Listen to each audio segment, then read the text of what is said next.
Okay, so continue करते हैं। Network की प्रॉब्लम से ये डिस्कनेक्ट हुआ था, लेकिन मैं वहीं से कंटिन्यू कर रहा हूँ। तो अवेलेबल कैश की हम बात कर रहे हैं, तो it is available cash month wise. अब हम पेमेंट स्टार्ट करते हैं। अब पेमेंट का स्टार्ट करने के पहले एक चीज यहाँ पे शुरू करते हैं, समझनी है क्या कि सर जब हम कैश की बात कर रहे हैं तो एक इंफॉर्मेशन क्वेश्चन में यहाँ दिया हुआ है कि P accepted N equipment of ₹10,000। P ने ₹10,000 का एक इक्विपमेंट एक्सेप्ट कर लिया था। अभी पी को हमने ₹10,000 का इक्विपमेंट दे दिया है, तो उस इक्विपमेंट की वजह से, उस इक्विपमेंट को पे करने की वजह से पी का जो पेमेंट है, पी का जो ड्यू बैलेंस है वो कम हो जाएगा। लेकिन वो पी ने जो इक्विपमेंट लिया है वो अगस्त में लिया है, नॉट इन जुलाई। तो जुलाई का पेमेंट हमने उसे कर दिया। आफ्टरवर्ड पी ने वो इक्विपमेंट हमसे ले लिया, और हम पी जब वो इक्विपमेंट लेता है तो उसका बैलेंस कम हो जाता है। तो ये जो ऑर्डर ऑफ पेमेंट है इसको एक बार ऑब्जर्व करेंगे। सरप्लस मैंने 6500 पे कर दिया। After payment of surplus, after payment of surplus जब नेक्स्ट इंस्टॉलमेंट की बात आती है तो पी को सिर्फ ₹7,000 ही मुझे पे करना था, बट पी ने ₹10,000 का इक्विपमेंट ले लिया।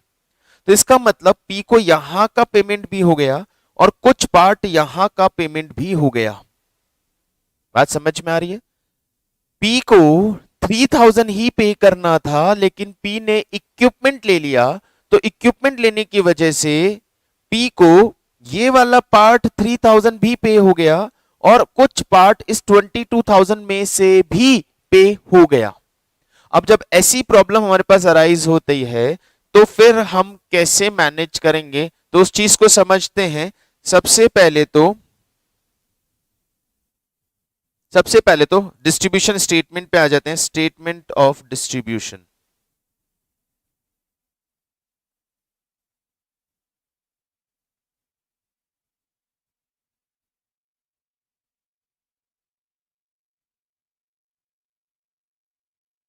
तो हमारे पास डिस्ट्रीब्यूशन में 3 partners are there, creditors are there, total amount is there. Total creditors,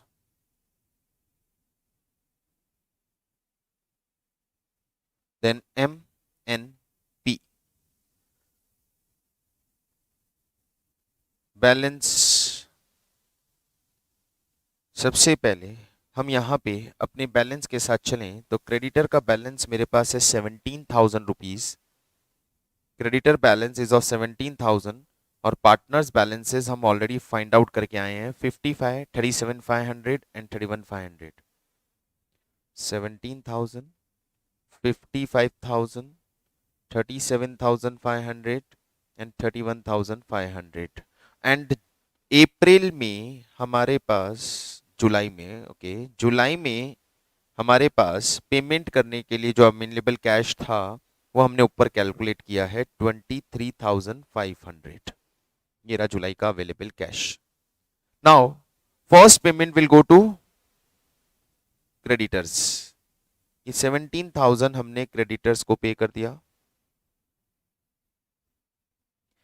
यहां कैश बचता है आपके पास 6500 एंड क्रेडिटर्स विल बिकम निल।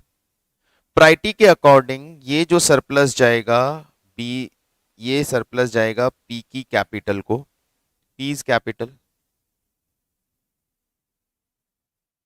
ये पी की कैपिटल हमने ₹6,500 पे कर दिया। Now the balance is cash निल।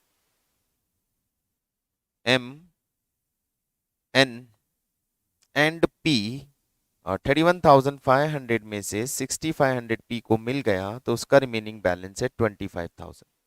तो यहां तक कोई इशू नहीं है। यहां तक देखिए कोई इशू नहीं है। इस अवेलेबल कैश से पहले क्रेडिटर का पेमेंट हो गया, और उसके बाद स्टेप पे जो सरप्लस हमें पे करना था वो सरप्लस हमने पी को पे कर दिया। Everything is okay. नाउ जैसे ही हमारे पास अब कैश आती है हम अब पेमेंट करेंगे, ये सेकेंड स्टेप वाला पेमेंट करेंगे। एन एंड पी को 4500, 3000, ठीक है। चलिए 4500, 3000 का हम पेमेंट करने वाले हैं सरप्लस कैश जो भी हमारे पास अब कैश आता है, हम 4500 एंड 3000 करने वाले हैं। हमारे पास कैश आई अगस्त में, जुलाई अगस्त अगस्त अगस्त में हमारे पास कैश आती है 4500 रुपीज की, सॉरी 4000 रुपीज की। अगस्त में हमारे पास कैश आती है 4000 रुपीज की। अब जैसे ये 4000 रुपीज की कैश आती है, हम इसे किसे पे करेंगे? सर हम इसे पे करेंगे पी और एन, ये जो सेकंड स्टेप पे है, इन दोनों को। लेकिन लेकिन लेकिन पी का पेमेंट 10,000 रुपीज कम हो चुका है। पी को हमने इक्विपमेंट दे दिया है, कैश प्लस इक्विपमेंट। मेरे पास 14,000 रुपीज आते हैं, कैश प्लस इक्विपमेंट। 10,000 का इक्विपमेंट और 4,000 का कैश, मेरे पास 14,000 का पेमेंट आता है, जिसमें मैं P's capital and Q's M N N N N capital वो 10,000 रुपी पी को पे कर देता हूं। और 10,000 जैसे अपने पी को, देखिए देखिए अब क्या है, वैसे तो 3,000 देना था, लेकिन कैश होता तो 3,000 रुपए दे देता। इक्विपमेंट में मैं 3,000 रुपए कैसे दूं? इक्विपमेंट तो मुझे पूरा देना पड़ेगा, उसका ब्रेक नहीं हो सकता। अब इक्विपमेंट ब्रेक नहीं हो सकता तो मुझे 10,000 पूरा देना पड़ेगा, और जो कैश है वो कैश मैं एन को दे दूंगा। अब बैलेंस चेक करते हैं, तो कैश बैलेंस नील, स्टिल ये 55,000 पे है, ये 33,500 पे है, और ये 15,000 पे है। Got it? यहां तक की बात समझ में आ गई? पी को पूरा इक्विपमेंट देना पड़ा, और पूरा इक्विपमेंट देने की वजह से पी को ज्यादा पेमेंट चली गई। उस स्टेप के अकॉर्डिंग देखें तो ज्यादा पेमेंट चली गई, एन को 500 कम गया, और वो जो पी को ज्यादा पेमेंट गया वो आगे का भी पूरा पेमेंट चला गया, एक्स्ट्रा पेमेंट चला गया। अब इसको कैसे मैनेज करूं? क्योंकि according to the third step अभी तो एन के सेकेंड स्टेप में भी 500 रुपए बाकी हैं, और थर्ड स्टेप पे यहां पे जब हम आते हैं तो यहां प्रॉफिट शेयरिंग रेशियो में डिस्ट्रीब्यूशन होना चाहिए था कैश अवेलेबल कैश का, लेकिन पी को पेमेंट ज्यादा हो गई। तो अब इसे कैसे एडजस्ट करें? तो इसे एडजस्ट करने का एक दूसरा तरीका हम समझते हैं। इसे एडजस्ट करने का तरीका क्या है? इसे एडजस्ट करने का तरीका है, हम ये देखते हैं कि अल्टीमेटली मेरा मैक्सिमम लॉस कितना हो रहा है। वो लॉस प्रॉफिट शेयरिंग रेशियो में तीनों के पास डिस्ट्रीब्यूट होना चाहिए। चलिए मैं एक स्टेटमेंट वर्किंग नोट और बनाते हैं। M N O capital balance, किसको कितना पे करना था? कैपिटल बैलेंस किसको कितना पे करना था? किसको कितना पे करना था? 55, 37,500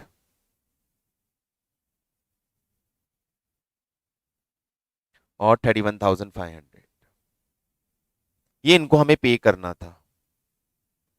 मैक्सिमम लॉस इन पीएसआर, इनमें वो लॉस में डिस्ट्रीब्यूट कर देता हूं जो पीएसआर में इनको बेयर करना पड़ेगा। वो कैसे पता चलेगा कि लॉस कितना होगा? ये कैसे पता चलेगा कि लॉस कितना होगा?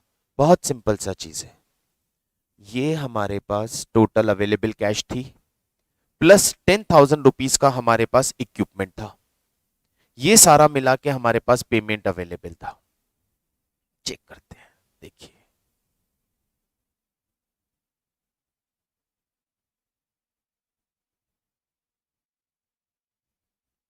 टोटल ड्यू, तीनों का कैपिटल का addition 55,000 plus 37,500 plus 31,500, total due 1,24,000। Total available fund, total available fund 23,500 plus 4,000 plus 76,500 plus 10,000 minus creditors 17,000, ये मेरा टोटल अवेलेबल फंड था। ये हो गया 23,500 plus 4,000 plus 76,500 plus 10,000 minus 17,000, total available fund था मेरे पास 97,000।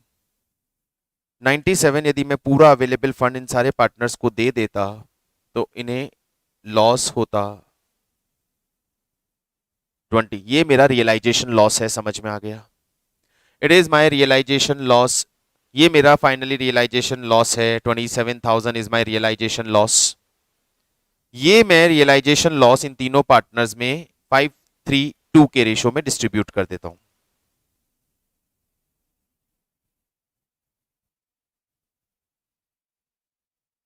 $2,700 नो,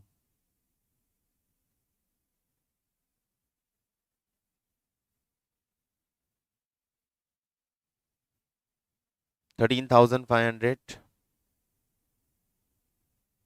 8,100, 5,400।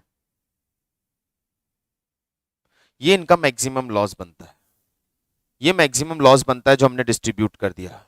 तो मैक्सिमम पेमेंट कितना होने वाला है इनका? मैक्सिमम पेमेंट होने वाला है इनका 41,500।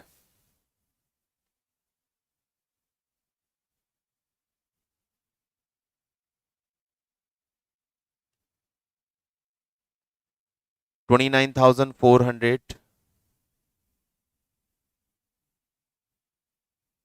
26,100। ये इनका मैक्सिमम पेमेंट होने वाला है, इससे ज्यादा इन्हें पेमेंट नहीं मिलेगी। यही पॉसिबिलिटी बन रही है। क्या किया, तीनों का कैपिटल बैलेंस निकाला, यानी कितना उनका ड्यू बनता है।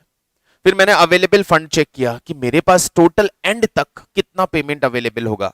ये कैश अप्रैल, जुलाई, अगस्त, सितंबर का कैश 10,000 का इक्विपमेंट और उसमें से 17,000 का क्रेडिटर का पेमेंट हटा दिया, तो मेरे पास 97,000 रुपीज का कैश अवेलेबल होगा या फंड अवेलेबल होगा इन पार्टनर्स को डिस्ट्रीब्यूट करने के लिए।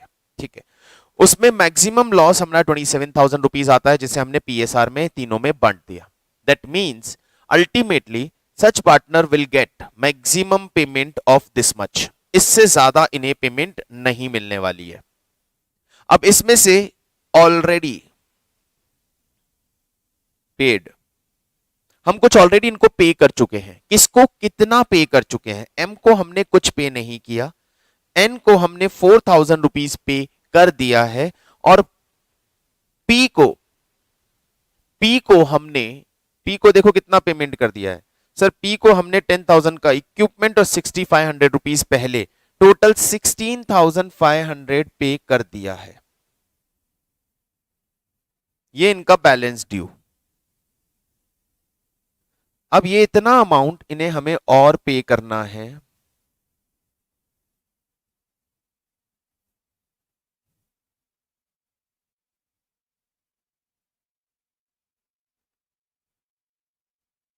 This is the final amount जो हमें इन्हें अब और पे करना है सितंबर में। और कंफर्म कर लो चेक करके कि ये जो फाइनल अमाउंट इनको हमें और पे करना है ना सितंबर में, इसकी टोटल देखो क्या आ रही है। 41,500 प्लस 25,400 प्लस 9,600, 76,500 रुपीज का आ रहा है। और हमारे पास सितंबर में अवेलेबल कैश भी 76,500 ही है।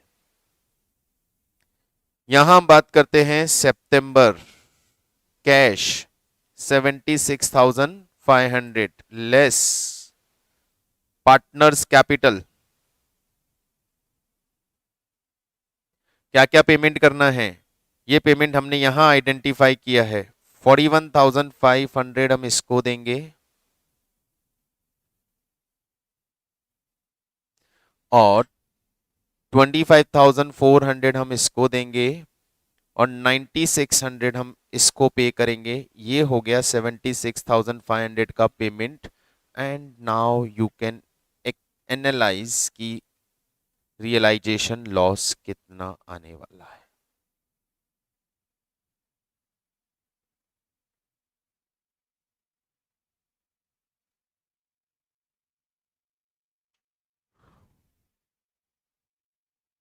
ये सबसे इंपॉर्टेंट है, ये सबसे इंपॉर्टेंट पार्ट है इस क्वेश्चन का जो हमें समझना है। As in this question we are informed that P will get an equipment of rupees 10,000.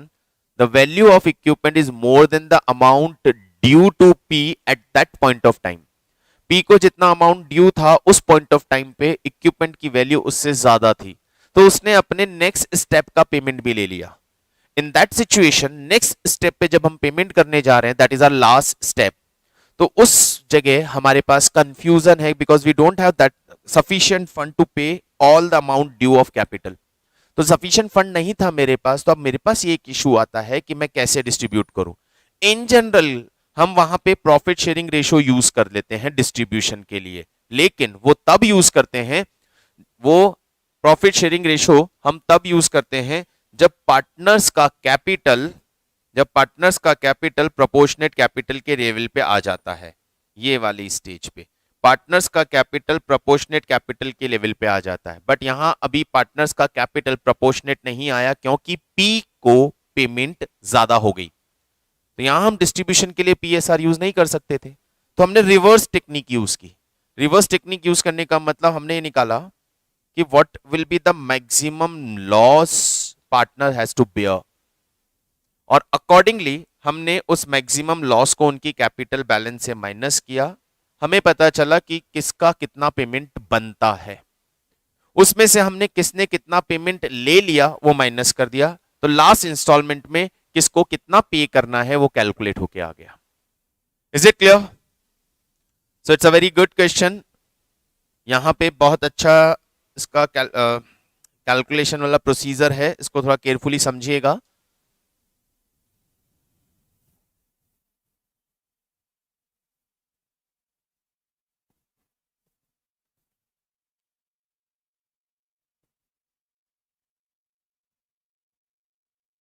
चलिए, तो फाइन, बहुत बढ़िया। अगेन स्टडी मटेरियल के सॉल्यूशन को नहीं देखते हैं हम। चलिए नेक्स्ट क्वेश्चन की तरफ चलते हैं, क्वेश्चन नंबर 32। कुछ नया हो तो हम डिस्कस करेंगे, अदरवाइज फिर हम नेक्स्ट मेथड पे चलेंगे, maximum loss method. Sundry creditors fine, cash debtors stock machine current assets current account fine. Current account जो भी है वो उनकी कैपिटल अकाउंट से माइनस हो जाएगा, जैसे कि हमने लास्ट टाइम लोन माइनस किया था। Partners shared profit and losses 433। Due to difference amongst the partner it was decided to wind up the firm, realise the assets and distribute cash amongst the partner at the end of each month. अभी तक सब कुछ same. मई 15,000 debtor से realise हुआ, 20,000 stock से realise हुआ, 500 expenses हुआ, नो इशू। जून बैलेंस डेटर से 10,000 और मिला, स्टॉक से 24,000 और मिला। अगस्त मशीन से 18,000 मिला, एक्सपेंसेस हुआ 600। September part of the machine valued in books at 5,000 was taken by K in part discharge at an agreed value of 10,000. Balance of machinery was sold for 30,000 net. Partner decided to keep a minimum cash balance of 2,000 in the first 3 months and 1,000 thereafter. Show how the amount due to partner will be settled. So it's again a same question, exactly same question, almost same exact no, almost same question. वही आप करेंगे, पहले priority decide करेंगे partners का surplus capital procedure से। तो you have to do it at own, आपको अपने आप ये करना ट्राई करना पड़ेगा। आप इसमें पहले वही सरप्लस कैपिटल डिसाइड करेंगे, then available cash every month for disbursement वो डिसाइड करेंगे, जिसमें opening closing balance of cash हमें दे दिया गया है, एंड देन डिस्ट्रीब्यूशन स्टार्ट करेंगे। और यहां पे भी वो जो मशीन का प्रॉब्लम है वो लास्ट इंस्टॉलमेंट में जाके आ रहा है, तो that will not bother you, तब तक बहुत कुछ पेमेंट हो चुका होगा और हम प्रोपोर्शनेट वाली स्टेज पे आ चुके होंगे। You have to try it once, otherwise again मैं इसे लेने वाला हूं, आप अपने लेवल पे ट्राई करके देखिएगा। नेक्स्ट क्वेश्चन देखिए,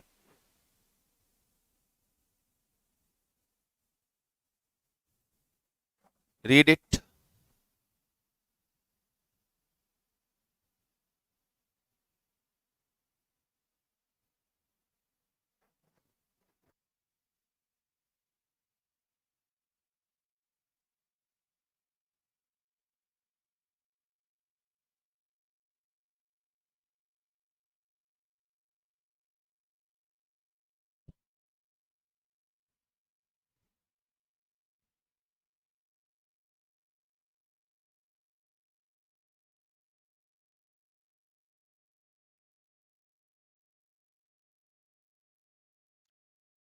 ओके ये तो बहुत इजी है कंपैरेटिवली, इस क्वेश्चन में कुछ भी नहीं है, it's a very simple very easy question.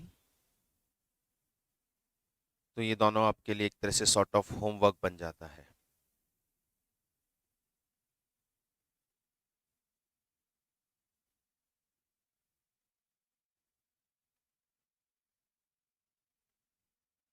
The assets were realized piecemeal as follow। Next question में देखते हैं 14 August September October not take over investment as follows at a value of November and December.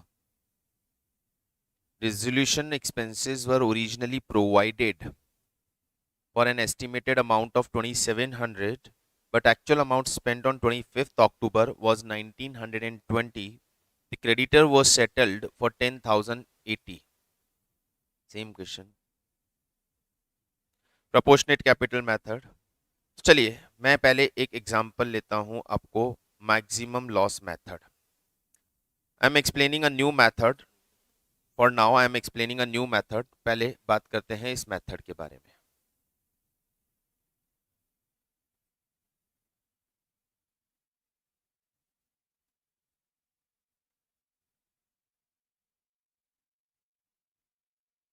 What is maximum loss method? Maximum loss method क्या है sir? Maximum loss method बहुत ही comfortable method है। देखें तो अभी जो हमने इस प्रीवियस क्वेश्चन के अंदर लास्ट स्टेप परफॉर्म किया था, that was exactly the maximum loss method. ठीक है, क्या करना रहेगा आपको, क्या करना रहेगा? बैलेंस टू बी पेड या बैलेंस ऑफ कैपिटल, वो लिया अपने पार्टनर का बैलेंस ऑफ कैपिटल से, टू पार्टनर्स आर देयर,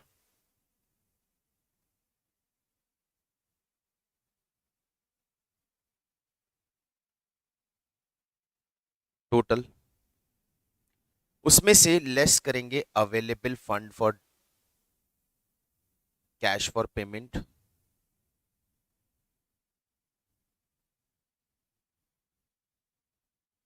और ये होगा आपका मैक्सिमम लॉस।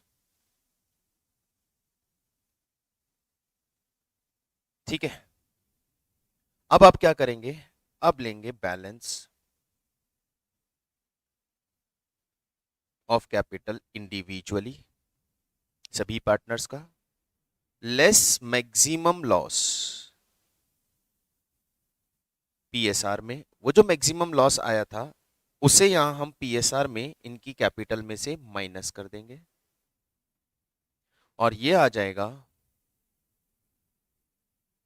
पेमेंट, यानी उस पर्टिकुलर स्टेज पे हमने कितना उन्हें पेमेंट करना है। And we will follow the same procedure again again and again, each and every time. जब भी हमारे पास कोई नई इंस्टॉलमेंट आएगी हम यही प्रोसीजर फॉलो करते चलेंगे। ईच एंड एवरी टाइम जब भी हमारे पास कोई नई इंस्टॉलमेंट आएगी हम इसी तरह से उन्हें ये वर्किंग करेंगे, और ये वर्किंग करके हम उनका पेमेंट करते चलेंगे। आई थिंक ये बात आपको समझ में आ गई होगी, क्वेश्चन समझ में आ गया होगा, प्रोसीजर समझ में आ गया होगा। क्या करना है?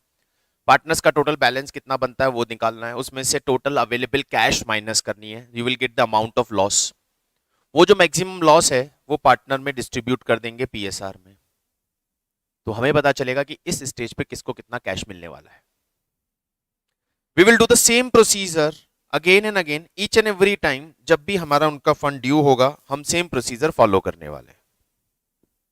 ठीक है, चलिए सीधा क्वेश्चन पे आ जाते हैं और समझते हैं क्वेश्चन नंबर 35।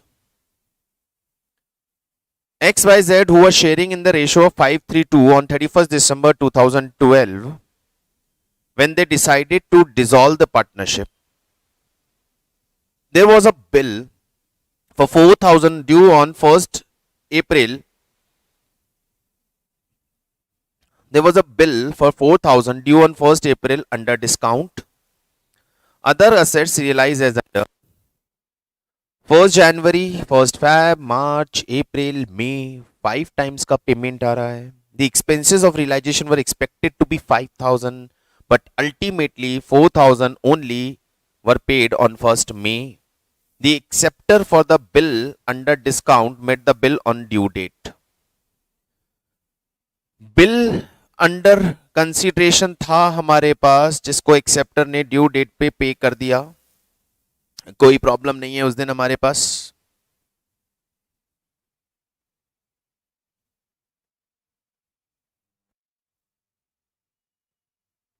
चलें शुरू कर। Maximum loss method, maximum loss method हमें फॉलो करना है। प्राइटी की बात करें तो पहले प्राइटी की, हाँ कैपिटल की प्राइटी नहीं आएगी। हम यहाँ प्राइटी की बात करें तो प्राइटी की बात देखने पे पता चलता है कि हमारे पास सबसे पहले आउटसाइडर में क्रेडिटर्स हैं। क्रेडिटर्स का पेमेंट करने के बाद हमारे पास वाई का लोन है, वो क्रेडिटर के बाद नंबर आएगा उसका। और वाई का लोन पे करने के बाद, क्रेडिटर का पेमेंट करने के बाद, फिर वाई का लोन पे करने के बाद, वाई का लोन हम पे कर देंगे तो वाई का लोन पे करने के बाद हमारे पास बस फिर कैपिटल पेमेंट आ जाता है। फर्स्ट ऑफ ऑल हमारे पास कैश अवेलेबल है 20,000 और एक्सपेंसेस हम एक्सपेक्ट कर रहे हैं 5,000। तो 5,000 का एक्सपेंसेस यदि आप एक्सपेक्ट कर रहे हो तो आपको 5,000 रुपीज का कैश सेट असाइड यानी सेपरेटली रखना पड़ेगा, सेट असाइड करना पड़ेगा यानी सेपरेटली रखना पड़ेगा। ओके कोई इशू?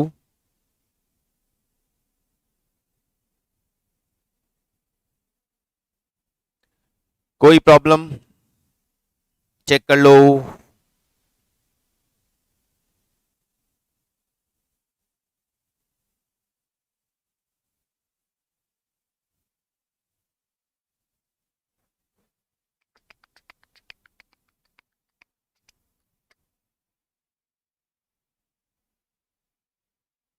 चलिए शुरू करते हैं।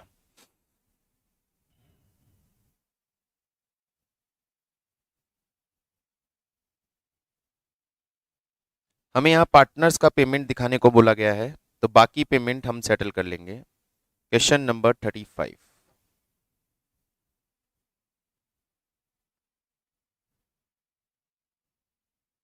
सबसे पहले क्रेडिटर्स, पार्टनर कौन है हमारे पास? वाई, वाई इज लोन और ये टोटल। डेट आया हमारा फर्स्ट जनवरी। 1 जनवरी हमारे पास अवेलेबल कैश कितना है? 20,000 ओपनिंग बैलेंस, 20,000 का ओपनिंग बैलेंस। और 1 जनवरी को हमें मिला 8,85,000।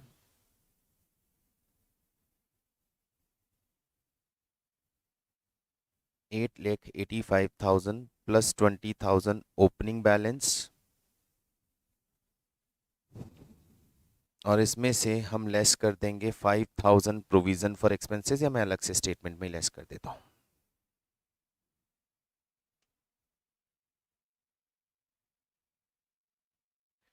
We have 9,05,000. Balance of creditors is of 10 lakh and Y's loan is of 2 lakh. Less provision for expenses. 5,000 का provision for expenses चला गया।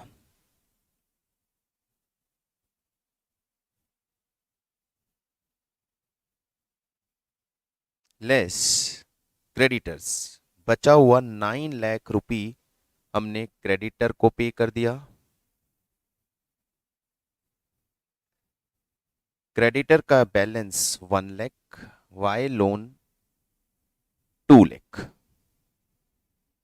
देन हमारे पास 1 फेब को पेमेंट आता है 3 लाख रुपीस। 1 फेब को पेमेंट आता है 3 lakh rupee. Less creditors, 1 lakh rupee हमने क्रेडिटर को पे कर दिया। 1 लाख रुपी हमने क्रेडिटर को पे कर दिया। Less provision for bill bill 4,000 का बिल हमने डिस्काउंट हुआ है और उस बिल डिस्काउंट की लाइबिलिटी अराइज हो सकती है, तो उसके पहले क्रेडिटर का नंबर आ गया। अब आप चाहें तो ये बाद में भी ले सकते हैं, कोई प्रॉब्लम नहीं है, और आप चाहें तो इसे पहले ले सकते हैं, कैश है हमारे पास। लेस वाइज लोन, ये वाई लोन पे कर दो, चलो एक ही बात है।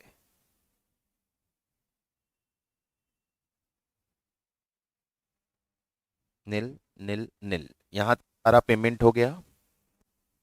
मार्च को हम आती है 8,000 rupees less provision for bill discount. Bill discount का प्रोविजन बनाएंगे 4,000, और यहां हमारे पास available for capital 4,000 rupees available for capital आता है 1 मार्च को। यहां से पार्टनर का पेमेंट शुरू होगा। मार्च के बाद अप्रैल, 1 अप्रैल को 5,000 रुपीज हमें और मिलता है। 1 अप्रैल को cash 5,000 plus plus provision for bill not required, तो वो 4,000 रुपीज हमारे पास रिलीज हो जाते हैं। तो फर्स्ट को हमारे पास कैश फॉर पार्टनर, पार्टनर के लिए कैश है हमारे पास अब 9,000 रुपीज। ये पॉइंट समझिएगा, मेनली यही पॉइंट समझना है डेट वाइज। 1 मार्च को मेरे पास 8,000 रुपीज का कैश आता है, उसमें से 4,000 बिल डिस्काउंट किया हुआ है, और डिस्काउंटेड बिल के डिसऑनर होने पे हमारा लाइबिलिटी बनेगा, इसलिए हमने 4,000 रुपीज सेपरेट रख दिया। 1 अप्रैल को बिल ड्यू होने वाला था, बिल ड्यू हो गया, और नीचे हमें लिखा हुआ है कि बिल के एक्सेप्टर ने पेमेंट भी कर दी, मतलब हमारी लाइबिलिटी खत्म हो गई। तो वो 4,000 रुपीज जो हमने उस पर्टिकुलर लाइबिलिटी के लिए सेट असाइड किया था, that is no longer required, अब उसकी जरूरत नहीं है। तो हमने वो 4,000 रुपीज वापिस ले लिए। तो 1 अप्रैल को मेरे पास 9,000 रुपीज है। And lastly 1 May what amount I have cash, 1 मई को मेरे पास कैश आता है 10,000 प्लस अभी एक्सपेंसेस के लिए मैंने 5,000 रुपीज सेट असाइड किया था, उसमें से 4,000 एक्चुअल एक्सपेंसेस हुआ, तो 1,000 वहां से बच गया। Surplus from provision for expenses 1,000 वहां से सरप्लस आ गया। Now I have available cash of 11,000 cash for partner.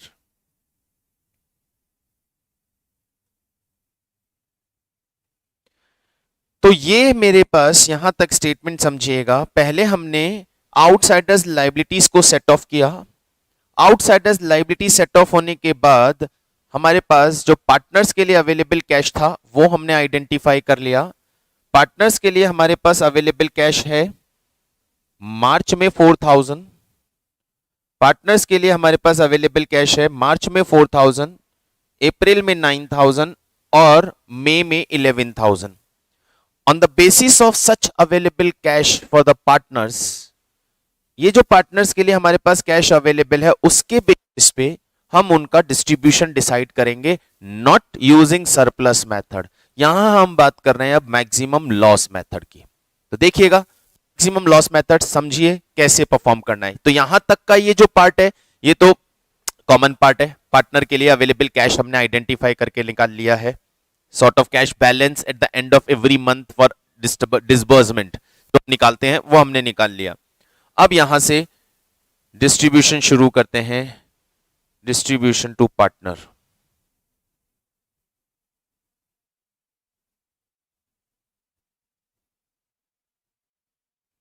Partner का डिस्ट्रीब्यूशन, पार्टनर की कैपिटल मेरे पास है 55,000, 37,500 और 31,500। Partners capital I have with me.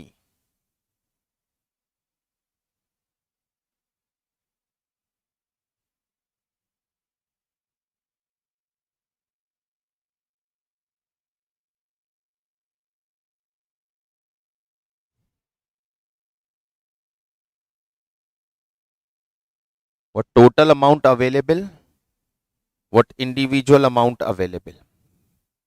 तो सबसे पहले बैलेंस ऑन 1 मई, उससे पहले तो कोई पेमेंट हुआ ही नहीं है इनके, उससे पहले तो कोई पेमेंट हुआ ही नहीं है। हमारे पास x की कैपिटल है 55,000, y का कैपिटल है 37,500 और z का कैपिटल है 31,500।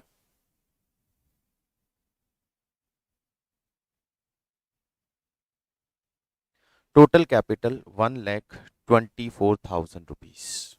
ठीक है, अब समझिएगा बड़े आराम से मैक्सिमम लॉस मेथड, आराम से समझते हैं मैक्सिमम लॉस मेथड। फर्स्ट में how much cash available with us, हमारे पास कितना अवेलेबल कैश है। फर्स्ट में हमारे पास अवेलेबल कैश है 4,000, that means out of 1,24,000 we are able to pay 4,000 only.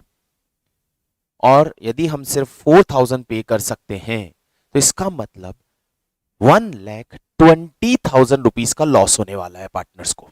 मान के चलिए यही है आखिरी दिन, मान के चलिए फर्स्ट में ही है आखिरी दिन, इसके बाद अब और कोई पेमेंट आने वाली नहीं है, इसके बाद कोई और पेमेंट आने वाली नहीं है। तो जो ये है वही है, यानी 4,000 बस खत्म। तो ये 4,000 किसको मिलेगा, लॉस वाले तरीके से चलेंगे, अवेलेबल कैश माइनस करेंगे और यदि मैं अवेलेबल कैश माइनस करूंगा तो मुझे ये पता चलेगा कि किस पार्टनर को कितना लॉस होने वाला है। वो लॉस मैं उन पार्टनर्स में डिस्ट्रीब्यूट करूंगा, वो लॉस मैं उन पार्टनर्स में डिस्ट्रीब्यूट करूंगा। देन फाइनली फाइंड आउट होगा कि क्या हुआ, लेस अवेलेबल कैश। तो ये आ गया आपका मैक्सिमम लॉस, जिसे हम डिस्ट्रीब्यूट कर देंगे पीएसआर में।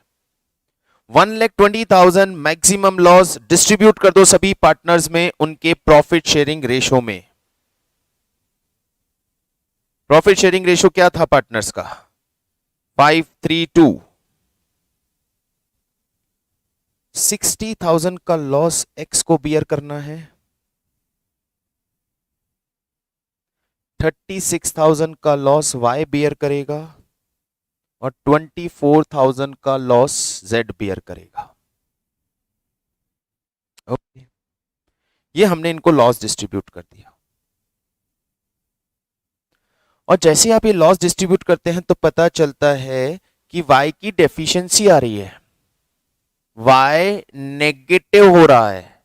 और हम ये मान, y नेगेटिव हो रहा है, अब ये बात पूरी करते हैं, x नेगेटिव हो रहा है, y 1500 पॉजिटिव है और ये 7500 पॉजिटिव है। ये करंट सिनेरियो है अभी तक हमारे पास, बात समझ में आ रही है। मतलब ये पोजीशन है सर, नहीं ये तो प्लस है भैया, ये पोजीशन है, y की डेफिशिएंसी आ गई, y के x के डेफिशिएंसी आ गई, x में डेफिशिएंसी आ गई। मतलब x को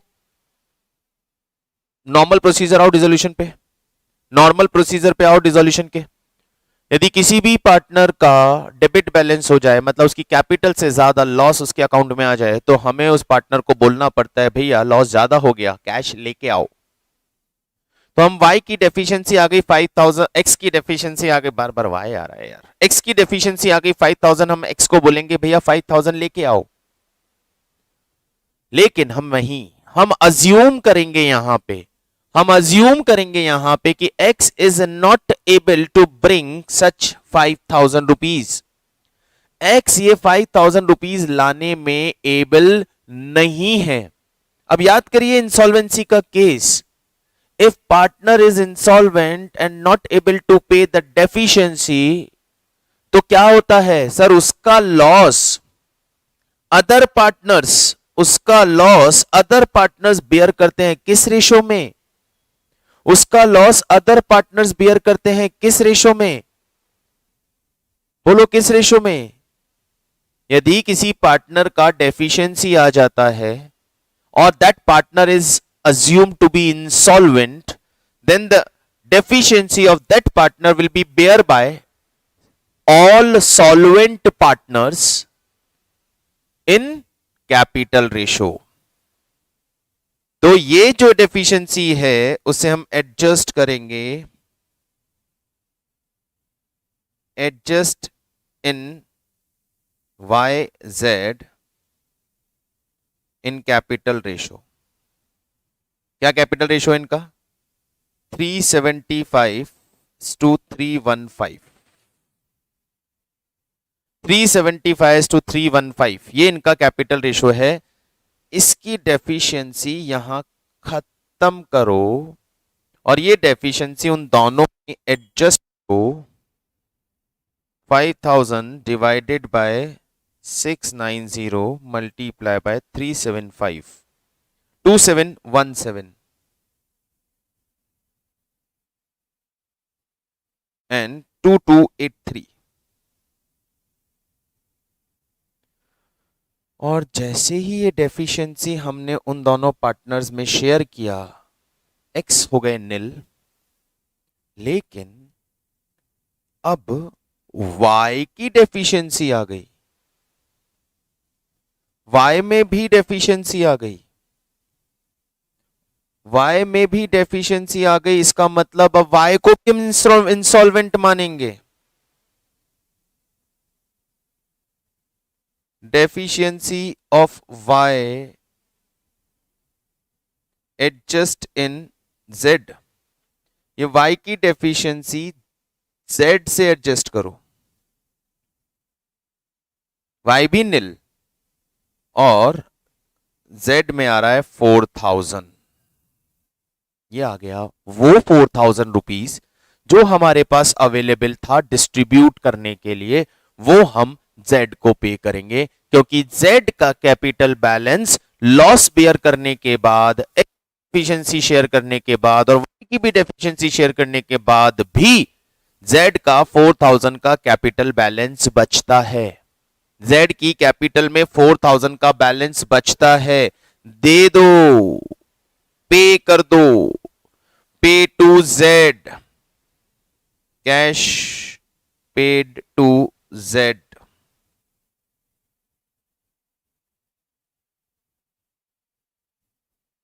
$4000 कैश पेड टू जेड 4000. ये आ गया फाइनली अमाउंट जो हम अल्टीमेटली जेड को पे करने वाले हैं. Is it clear? ये हुई है बात अभी से 1 मई की. तो 1 मई का ये पूरा वर्किंग नोट बनाने के बाद, 1 मई का ये पूरा वर्किंग नोट बनाने के बाद हमारे पास अल्टीमेटली ये वाला क्लैरिफिकेशन बन के आता है. और यहां अब हम लेते हैं balance on 1 June A minus B.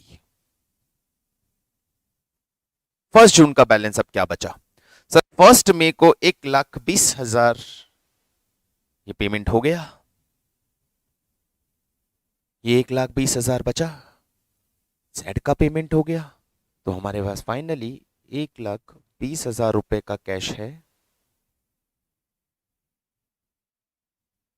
जिसमें एक्स की कैपिटल अभी भी 55,000 है, वाई की कैपिटल अभी भी 37,500 है, बट जेड की कैपिटल में 4,000 रुपीज कम हो गए हैं क्योंकि हमने उसे 4,000 पे कर दिया. उसकी कैपिटल है 27,500.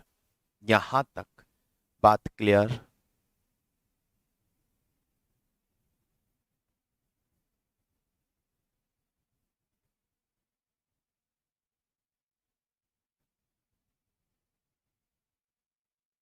फॉर श्योर बात समझ में आ गई होगी. अब सेम प्रोसेस वापस. अवेलेबल कैश 1 जून को अवेलेबल कैश.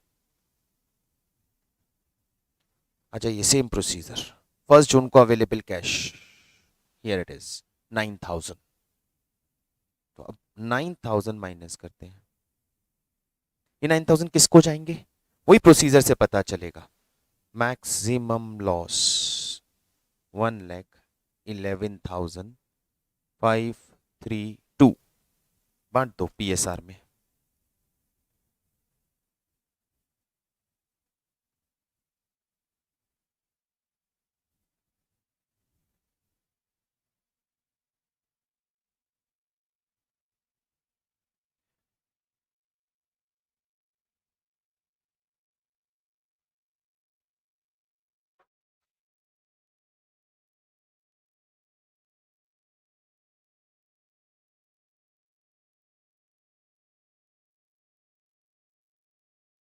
ये मैक्सिमम लॉस डिस्ट्रीब्यूट कर दिया, ये आ गया इनका current scenario. 500 negative,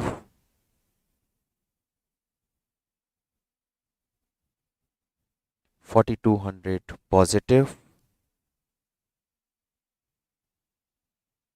and 5300 positive.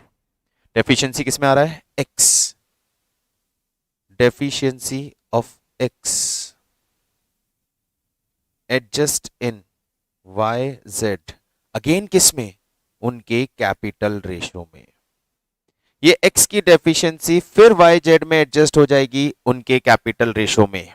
कर दीजिए एडजस्ट, कोई दिक्कत नहीं है। 500 रुपए को बांट दो।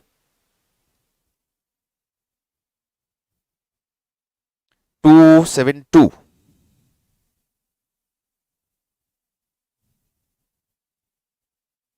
228 ये हमने डिस्ट्रीब्यूट कर दिया, ये हमने डिस्ट्रीब्यूट कर दिया एफिशिएंसी। बैलेंस देखते हैं।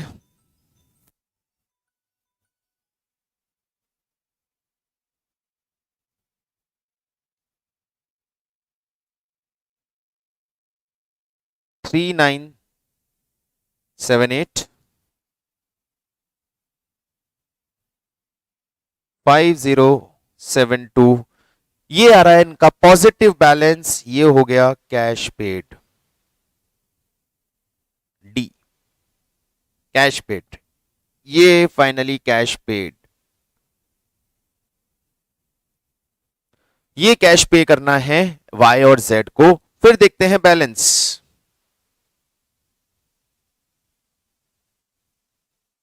सी माइनस डी,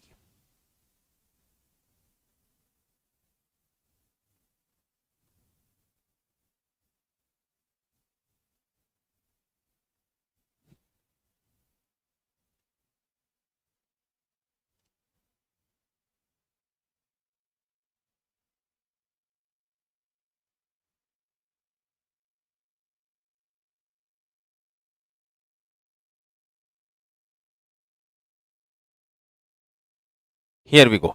ये आ गया हमारे पास further cash balance. Same procedure, available cash last stage. Available cash 11,000 rupees. 11,000 rupees available cash minus करते हैं तो मैक्सिमम लॉस 532 का रेशो 50,000, 30,000, 20,000। और ये मैक्सिमम लॉस जैसे हमने इन पार्टनर्स में डिस्ट्रीब्यूट किया तो पता चला 5,000 ए, 352 वाई और 2428 जेड। ये फाइनल कैश पेड सभी का पॉजिटिव है, सभी को कैश पे कर दीजिए। ये वो 11,000 फाइनल पे हो जाएगा और इसी के साथ ये डिस्ट्रीब्यूशन ओवर। बताइए समझ में आया? वापस एक बार रिवाइज कर रहा हूं। पहले सबका कैपिटल बैलेंस लेना है, देन अवेलेबल कैश माइनस करके मैक्सिमम लॉस निकालना है, उस मैक्सिमम लॉस को पीएसआर में डिस्ट्रीब्यूट करना है। पीएसआर में डिस्ट्रीब्यूट करने के बाद if deficiency arises in any of the partner, जैसे कि यहां पे है, तो उस डेफिशिएंसी को आप अदर पार्टनर्स में शेयर करेंगे। उस डेफिशिएंसी को आप अदर सॉल्वेंट पार्टनर में शेयर करेंगे कैपिटल रेशो में, और जैसे ही ये शेयरिंग का काम खत्म होता है फिर नेगेटिव आ गया, y का फिर डेफिशिएंसी आ गया, तो y की भी वो नेगेटिव कैपिटल शेयर करेंगे सॉल्वेंट पार्टनर में। देन फाइनली आपको मिलेगा जहां पॉजिटिव आया है लास्ट सभी का पॉजिटिव, वो उनका वो पर्टिकुलर इंस्टॉलमेंट पे पेमेंट होने वाला है।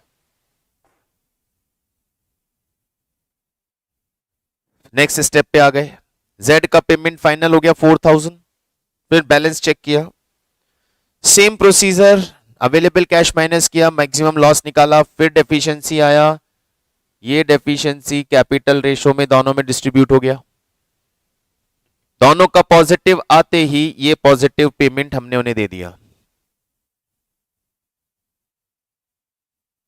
क्लियर? नेक्स्ट फिर हम बैलेंस लेके आए, और बैलेंस लेके आने के बाद सेम प्रोसीजर फॉलो किया, सबका पॉजिटिव आया तो कैश पेमेंट हो गया। ये है maximum loss method. So guys, piecemeal distribution, partners capital disbursement at the time of dissolution of the firm using surplus capital method, proportionate capital method and maximum loss method is completed। Explanation पूरा detail में मैंने आपको यहां दे दिया है, question आप लोगों को ट्राई करने हैं। नेक्स्ट क्लास में आप लोगों को इसके रिमेनिंग क्वेश्चन हम डिस्कस करेंगे, एंड उसके बाद फाइनल स्टेज पे जाएंगे, अमलगमेशन ऑफ पार्टनरशिप फॉर्म। चलिए, तो आज के लिए बस इतना ही। क्वेश्चंस कीजिएगा, और अपनी प्रॉब्लम्स होती हैं तो मुझे व्हाट्सएप कीजिएगा, ताकि मैं नेक्स्ट क्लास में उन प्रॉब्लम्स को डिस्कस कर सकूं। Bye, see you, thank you.